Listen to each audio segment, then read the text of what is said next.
I wanted to take the time now to introduce the key concepts that we'll cover in class so you can have an appreciation for our goals for the entire semester and what I hope you will be able to take away from the course and add to your knowledge base about materials science. So, as the title of the class implies, we're going to study material issues in mechanical design. That means that most of our study of material science will be limited to the mechanical aspects of materials and using them in basically structural situations. Typically, when mechanical engineers design with materials, this is one of their primary design goals. What that means is that we aren't going to talk about the optical properties, the electrical properties, and some of these other very important aspects of material science are not going to be the focus of this class. They may come up a little bit in case studies or projects, but they won't be our focus.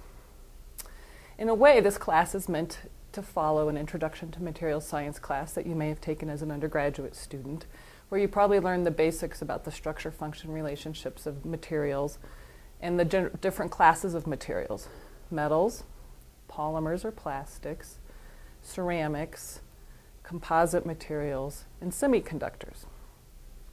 Our class is going to focus on the first four of those materials: metals, ceramics, polymers, and composites, and not much on semiconductors because those are mostly used in electrical and other types of non-mechanical situations.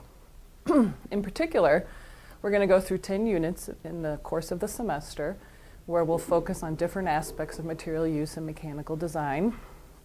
We'll start with a review of material science and then move on to talk about fracture mechanics and how cracks propagate in materials and brittle failure. In that context, we'll bring up other failure modes as well. It's very useful if you're trying to design and use materials in mechanical design to go back and look at how they fail in mechanical design. So we will also introduce case studies through the course of the semester, and particularly at the end of the semester, to look at famous failures from history, as well as failures that may have popped up during the course of your work or in my laboratory or other things that may happen during the course of the semester.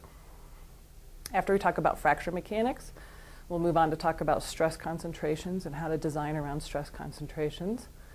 And then we'll get into multi-axial failure criteria, where we look at more complicated loading scenarios than simple tension or compression, or bending for that matter.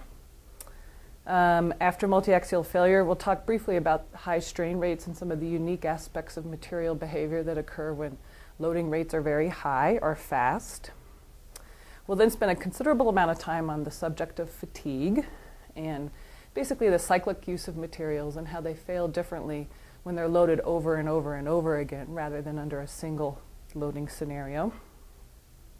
And then we'll finish up with looking at the effects basically of the environment: high temperature situations and creep, hostile environments, particularly corrosive environments, also the effects of radiation and other things like that, and a little bit about wear and fretting, which is kind of a unique mechanical situation. At the end of the semester, you'll kind of bring all these ideas together in studying case studies as well as doing your own project with a group of students, where you'll either look at a failure analysis scenario or perhaps a redesign of a situation to prevent failure in the future.